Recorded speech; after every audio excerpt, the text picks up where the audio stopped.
神羅転生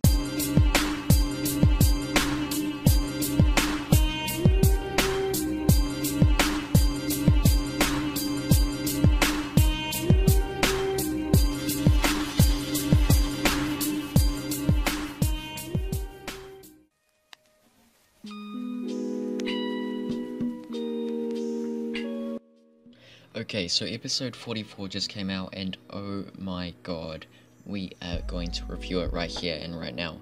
Okay, so this episode was straight up incredible because it continued the amazing vibe of the original Naruto series, and that they have been doing that so well over this entire arc so far. They have been implementing that Naruto vibe, that original Naruto feeling, and it is just giving off a very good impression on me, and I'm thoroughly enjoying this arc. They are developing characters very well, they're giving certain characters time to shine, and they're showing us a character's strengths, a character's weakness, and they are just developing and pacing this arc at probably the best we've seen in the Boruto series, if I'm being completely honest, guys. This arc is just looking to be incredible, and it seems like we're going to have at least another 2 to 3, maybe even 4 episodes of this arc. So I am so excited, and oh my god, we have to talk about Iwabe in this episode, guys.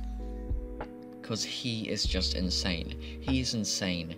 He could be the greatest Earth Style user we have ever seen in the entire Boruto series, and that is hands down not even a joke. If he's capable of this at this age, I don't know what more to say, guys. Let's get straight into it. So at the start of the episode, we see the head of the police force talking to all the genin, saying, if you see any of the Byakuya gang, just keep an eye out and make sure that you contact us immediately. Do not, if you see them, do not engage, because you are genin, you are not chunin or above, and you cannot take them on as of right now. You are inexperienced genin. So obviously we know that Iwabe is a character who is very arrogant, and he believes in his own strength, and he does not like to, how do you explain this?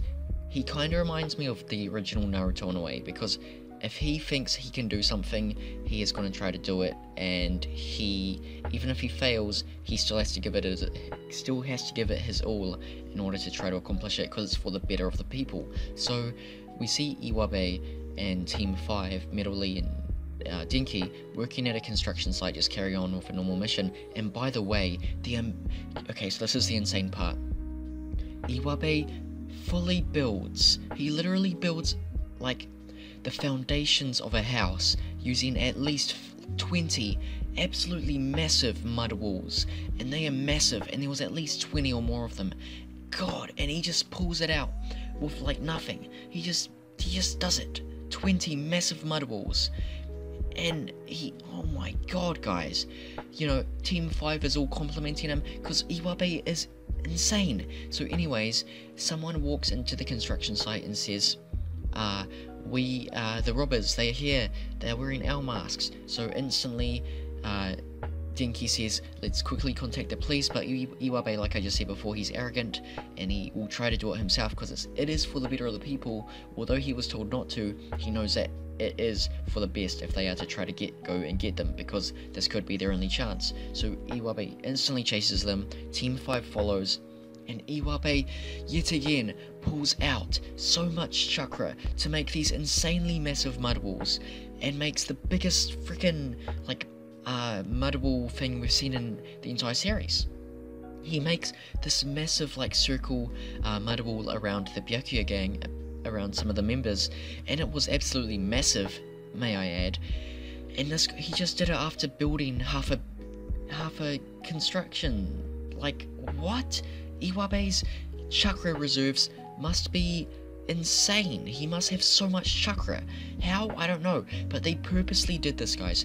They purposely did this in order to show us that Iwabe is definitely one of the bigger powerhouses in the next generation, and there is something special about him. I do not know why else they would focus 4 minutes to show us this. But anyways, getting back on track, Iwabe literally traps them, but then Roigi, he actually was in there, and of course that was just such bad timing for Iwabe.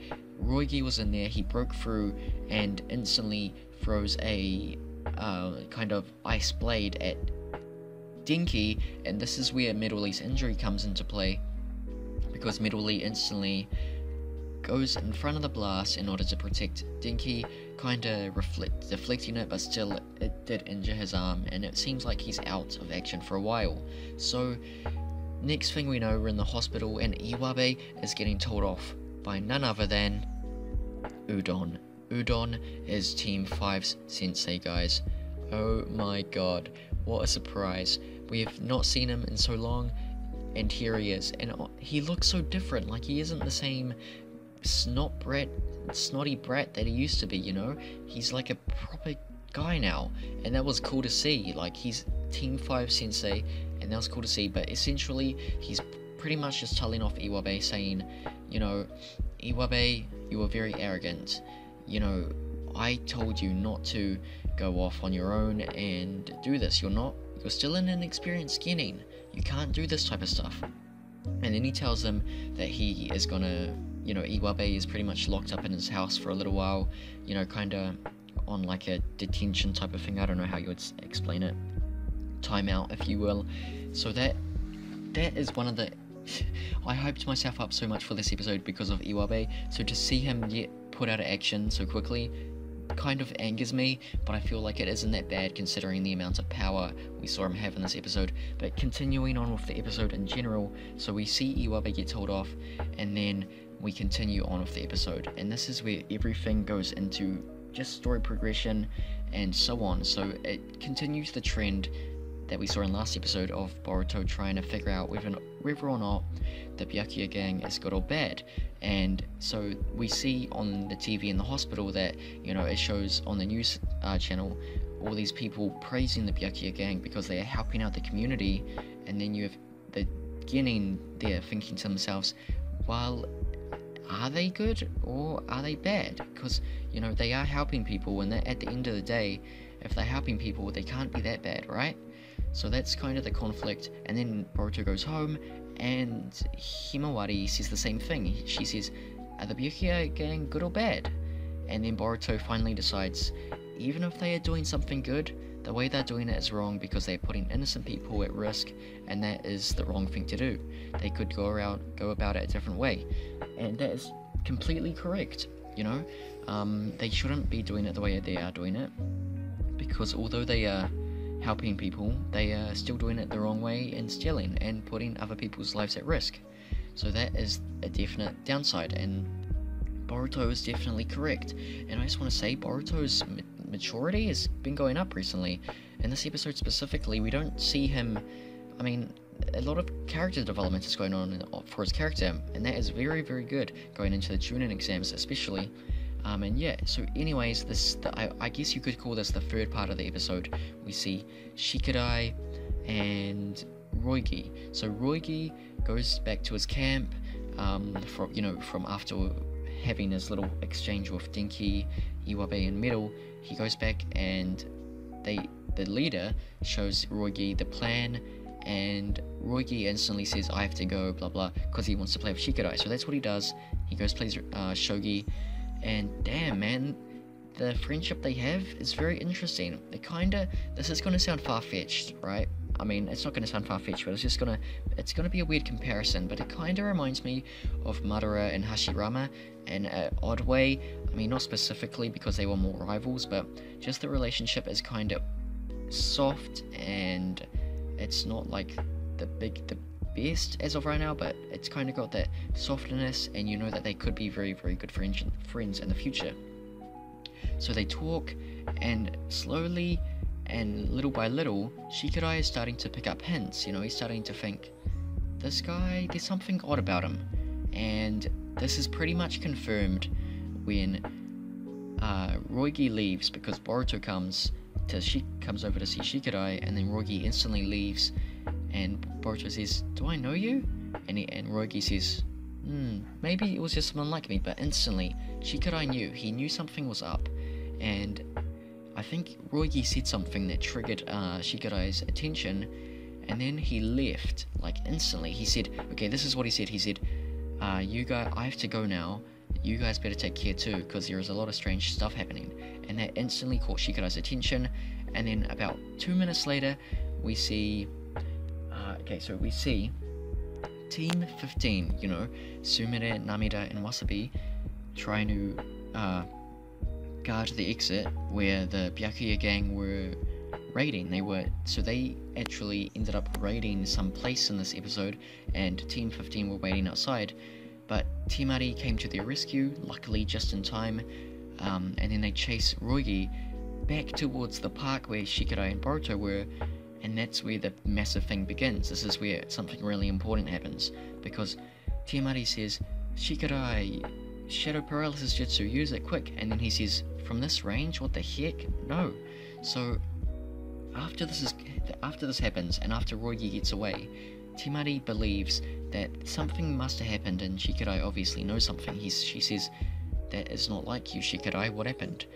Why did you freeze? Why didn't you do it? You could have." And he doesn't say why, but it's definitely because he is starting to pick up on the fact that Roigi is with the Byakuya gang. And in the preview, that is confirmed because he says he's going on about something, and then he says, "I have a question for you though," and then it just cuts to Roigi's face in shock, like he's just been revealed or something. So I'm very, very excited for the next episode. This episode was very, very good, guys. They are continuing this good trend of good episodes, and it is very, very good to see, because it's what we want. And I mean, this arc, like I said, this arc could be the best we've seen in the series so far, and I really hope so. Obviously, having a good arc before the Momoshiki arc, it's going to be awesome to see. So yep, I would give this episode a solid 8 out of 10, and 8 out of 10 for this episode, mainly because of my bias towards Iwabe and whatnot, you know. But nah, jokes aside, it did do a lot of good stuff in this episode. We saw a lot of good things, and I'm very pleased with this episode. It did not disappoint. Well, it did disappoint me a little bit because we didn't see much Iwabe. I'm joking. But anyways, guys, thank you so much for watching. Tell me what you thought about the episode in the comment sections down below, and yeah, I'll see you guys in the next episode. Peace out.